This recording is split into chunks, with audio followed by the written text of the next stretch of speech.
Eu vi o copo cair e se espatifar no chão, e percebi que a água dentro dele estava turva, leitosa. Aquilo era só o começo. O som seco do vidro, quebrando, ecoou pela cozinha.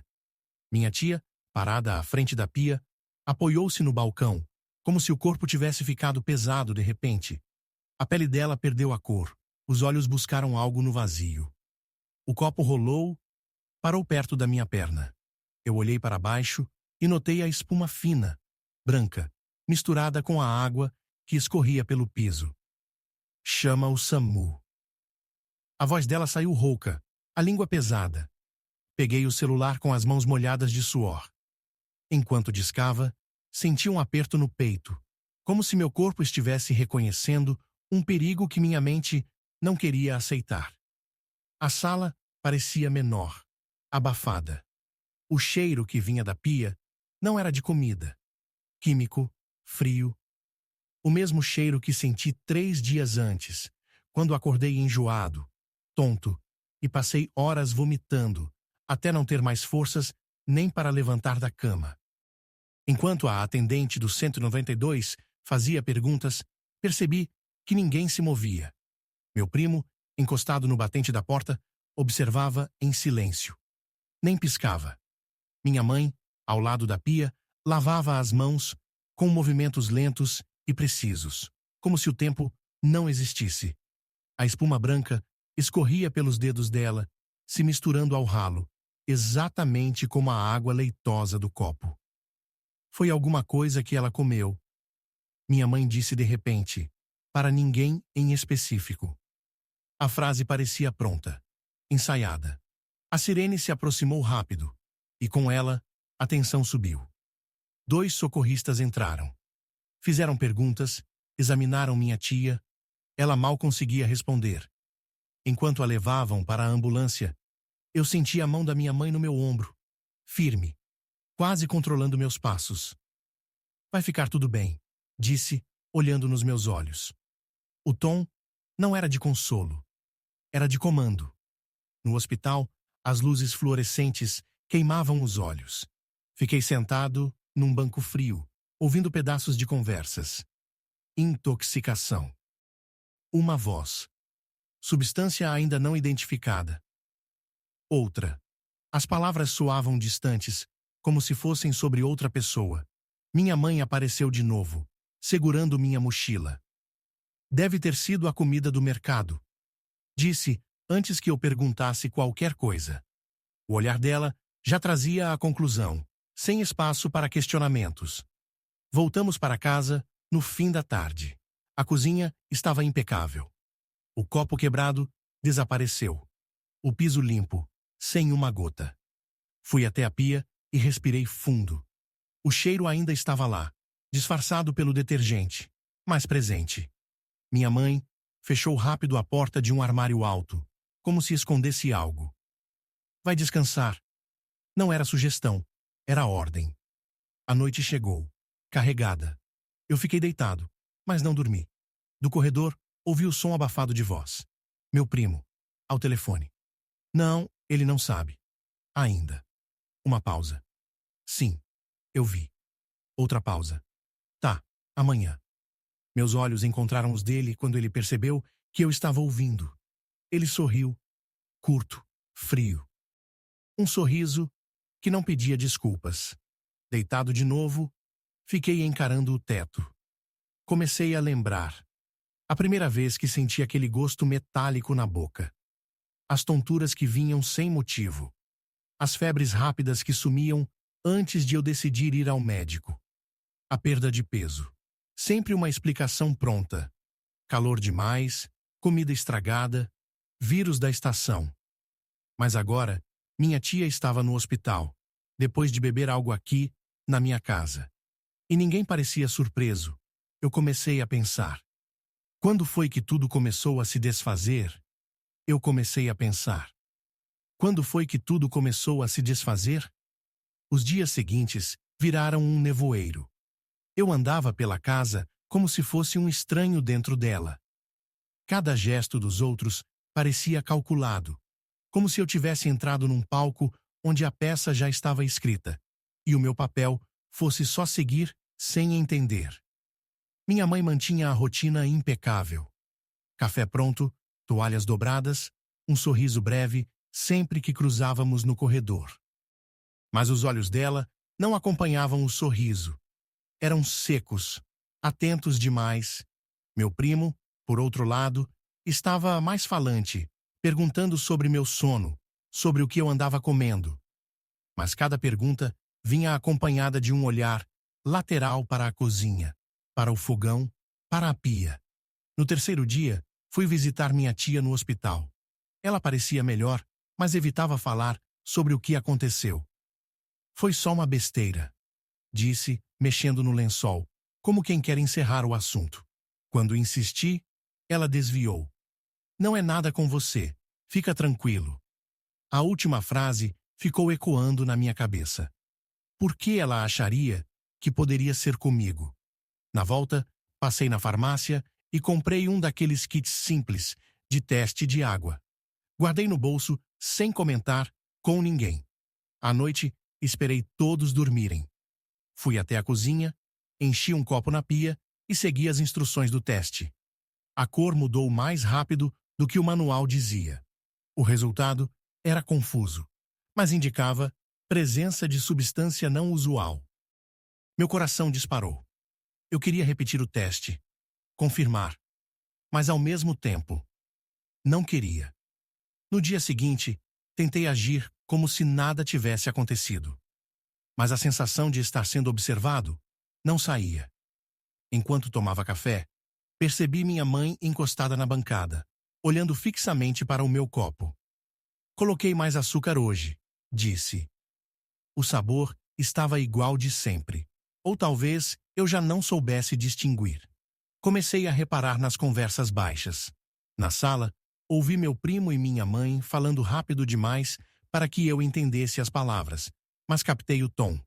Urgência. Quando eles me viram, pararam. Estamos vendo umas contas da casa, minha mãe disse sorrindo. O sorriso parecia mais uma barreira do que um gesto de afeto. Um flash de memória me atingiu. Semanas atrás, encontrei uma xícara trincada no fundo do armário. Perguntei se podia jogar fora. Minha mãe tirou da minha mão, dizendo que ainda servia para coisas pequenas. Nunca mais vi aquela xícara, mas agora, na minha cabeça, ela tinha o mesmo cheiro químico que senti no dia do copo quebrado.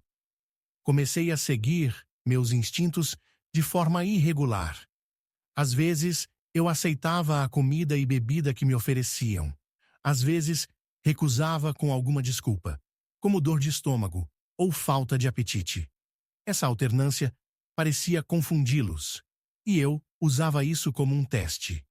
Em alguns dias, a insistência em me servir era quase agressiva. Em outros, me ignoravam completamente, como se quisessem que eu mesmo fosse buscar. Numa tarde, voltei mais cedo do trabalho e vi minha mãe e meu primo na cozinha, muito próximos, mexendo em algo sobre a mesa. Quando perceberam minha presença, minha mãe rapidamente guardou um pote no armário de cima. Meu primo limpou as mãos com um pano, sem olhar para mim. Estávamos separando umas coisas velhas, disse ela. A expressão dele dizia outra coisa. Você não deveria estar aqui.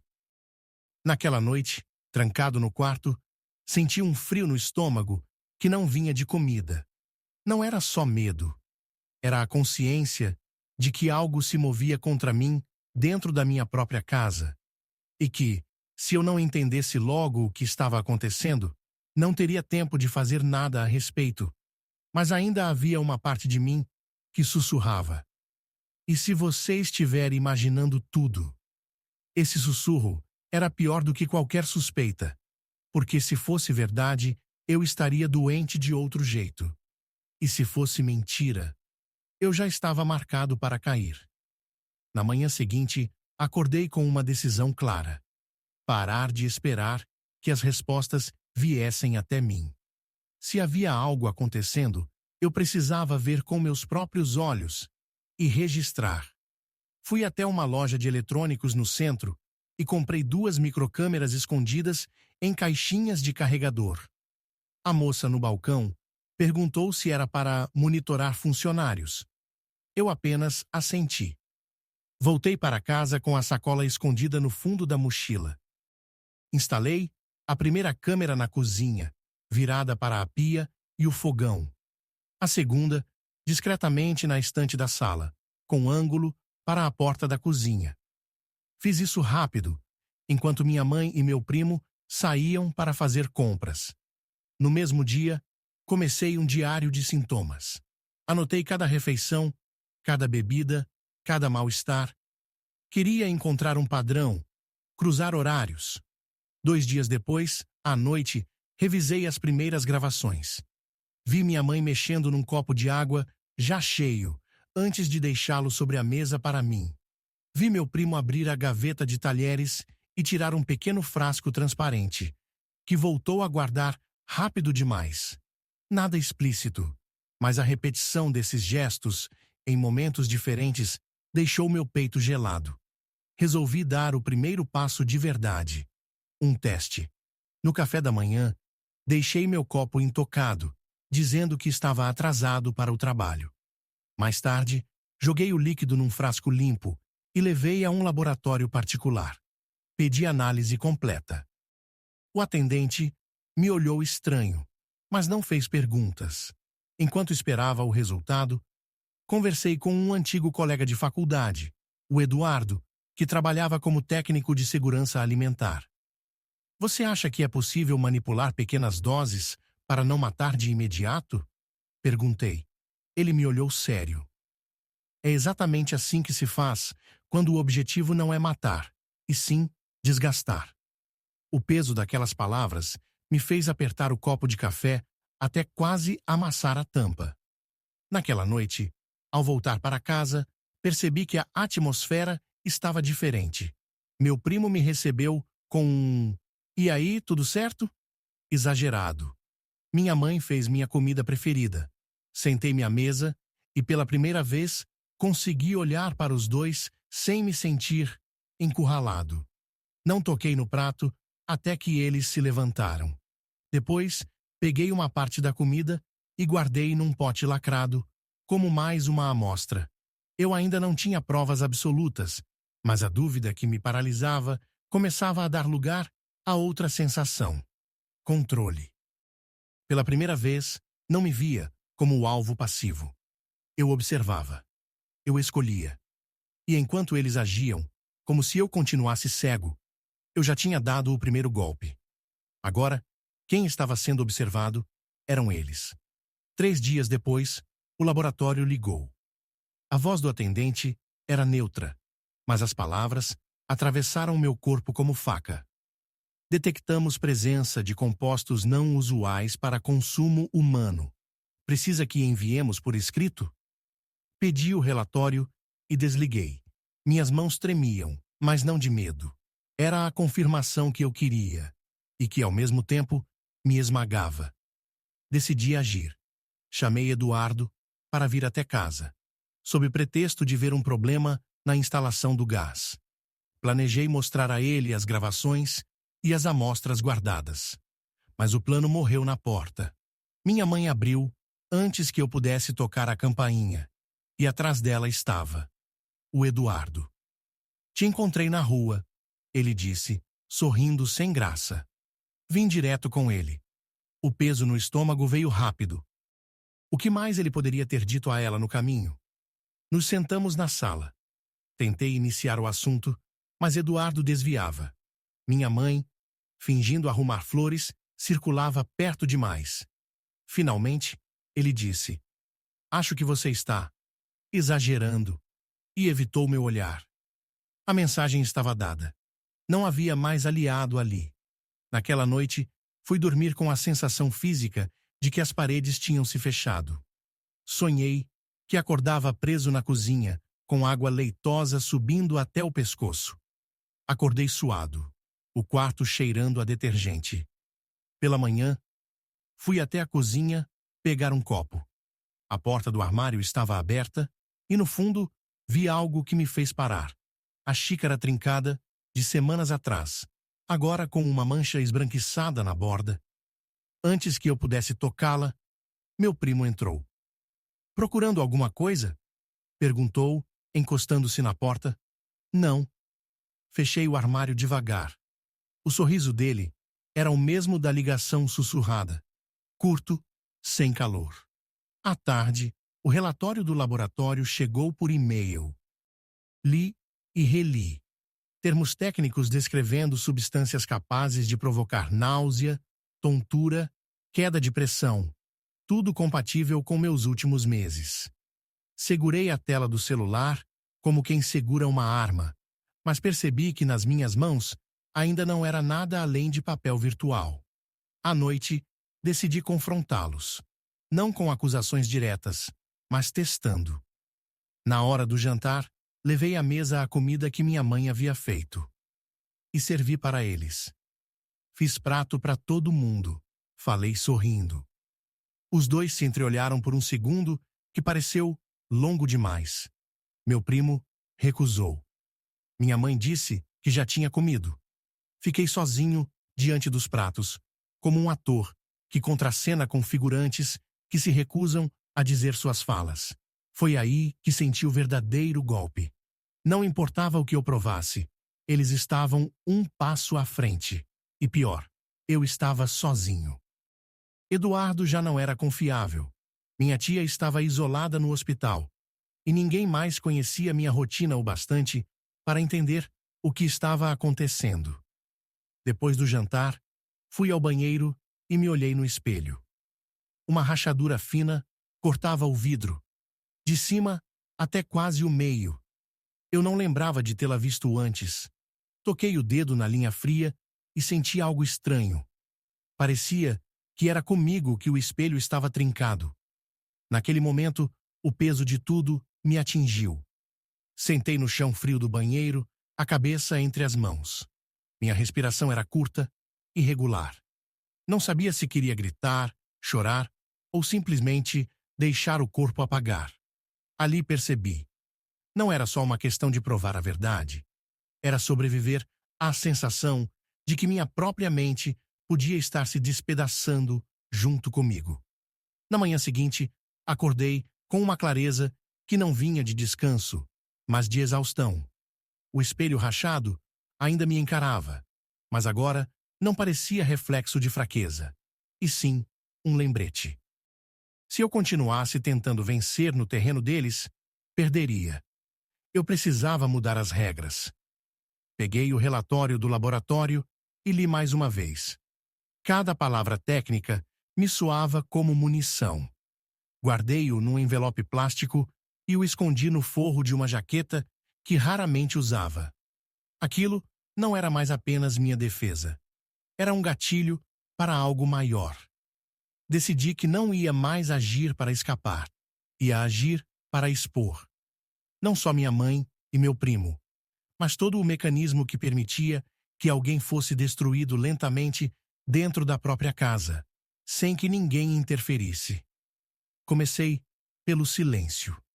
Nos dias seguintes, passei a aceitar comida e bebida normalmente, sem recusar, sem hesitar. Voltei a sorrir nas conversas, a responder rápido, a parecer recuperado. Isso os fez relaxar. Eles não sabiam, mas eu guardava pequenas amostras de quase tudo o que me serviam, etiquetadas com data e hora, num compartimento escondido dentro do armário do banheiro. No quarto dia dessa trégua, fui até um café no centro da cidade e sentei com uma jornalista que conheci por indicação de um conhecido distante. O nome dela era Lara. Ela ouviu tudo sem interromper. Os olhos estreitos, como se tentasse ver além das minhas palavras. Quando mostrei o relatório do laboratório e alguns trechos das gravações, ela respirou fundo. "Você tem noção do que isso significa?" perguntou. "Tenho, mas preciso que você veja até onde isso vai. Não é só sobre mim." Ela aceitou entrar, mas com uma condição. Nada seria publicado antes de termos um conjunto sólido de provas, impossível de desmentir. Combinamos sinais de segurança para cada contato. e ela me deu um pequeno gravador digital. Use para conversas casuais. Não force, só me traga quando sentir que vale a pena. 2 dias depois, uma nova peça surgiu. Enquanto lavava a louça, ouvi minha mãe no quintal, falando ao celular. A voz estava baixa, mas clara. Sim, ele está melhorando. Mas logo vai voltar a ter crise. Anotei a hora e o dia. Mais tarde, mostrei o áudio para Lara. Ela sorriu de lado. Isso é ouro. Mas ainda precisamos do rosto de quem está do outro lado dessa linha. Combinamos que ela se aproximaria como vizinha nova, interessada em jardinagem. Minha mãe adorava mostrar o quintal. Assim, Lara poderia entrar e observar de perto. Para isso, precisei fingir que estava animado com a amizade nova e até sugerir que minha mãe a convidasse para tomar chá. Enquanto esse plano se armava, percebi que algo maior estava em jogo. Não era só a ganância ou a inveja deles. Havia uma rede, talvez gente de fora, talvez alguém financiando ou orientando. As conversas sempre tinham pausas estranhas, como se parte fosse omitida. Essa percepção mudou tudo. Agora, minha luta não era apenas contra 2 pessoas. Era contra um sistema que permitia e protegia o tipo de violência que se disfarça de cuidado. E dessa vez, eu não ia esperar o próximo copo de água. A primeira vez que Lara entrou em casa foi numa tarde de sábado, fingindo curiosidade pelas plantas do quintal. Minha mãe a recebeu como se fossem amigas antigas, mostrando cada vaso, cada muda. Eu fiquei na cozinha, lavando uma pilha de pratos que não precisava ser lavada, mas que me dava visão direta para o quintal e para a câmera que eu havia escondido na janela. Enquanto minha mãe explicava sobre o cultivo de manjericão, Lara puxou conversa sobre chás. O rosto da minha mãe iluminou-se e ela entrou para buscar uma caixa de infusões. Eu vi quando abriu a porta do armário mais alto, o mesmo onde antes eu tinha visto a xícara trincada e onde, dias atrás, ela havia guardado algo às pressas. Lara olhou rápido para dentro e eu soube que ela tinha visto. Mais tarde, revendo a gravação, notei que minha mãe não só mostrou os chás, mas também pegou um pequeno frasco de vidro antes de voltar ao quintal. Na filmagem, é possível ver que ela manteve o frasco na mão esquerda, parcialmente escondido, enquanto servia a água quente. 2 dias depois, Lara e eu nos encontramos num café. Ela colocou um pendrive na minha mão. Isso é o bastante para mostrar um padrão, disse. Mas quero mais. Preciso de um registro deles falando sobre você, de forma clara. Para isso, montamos um plano simples, uma confraternização em casa para celebrar minha melhora. Convidei alguns vizinhos e um colega do trabalho, o suficiente para criar clima de socialização. Minha mãe adorou a ideia. Meu primo ofereceu-se para preparar algumas bebidas. Na noite da reunião, a sala estava cheia de vozes e risos. A câmera da estante captava tudo. Em determinado momento, vi meu primo cochichando algo para minha mãe na cozinha. Peguei o gravador no bolso e fui até lá, com a desculpa de buscar mais gelo. Não exagera hoje, ele dizia. Fica tranquilo, é só para manter, respondeu ela. Fiquei imóvel, fingindo procurar o gelo no freezer. O gravador registrou cada palavra. O resto da noite seguiu como se nada tivesse acontecido, mas eu já não participava da festa, apenas observava. Percebi que a diferença entre o eu de semanas atrás e o de agora era brutal. Antes, eu me sentia acuado, esperando o próximo ataque.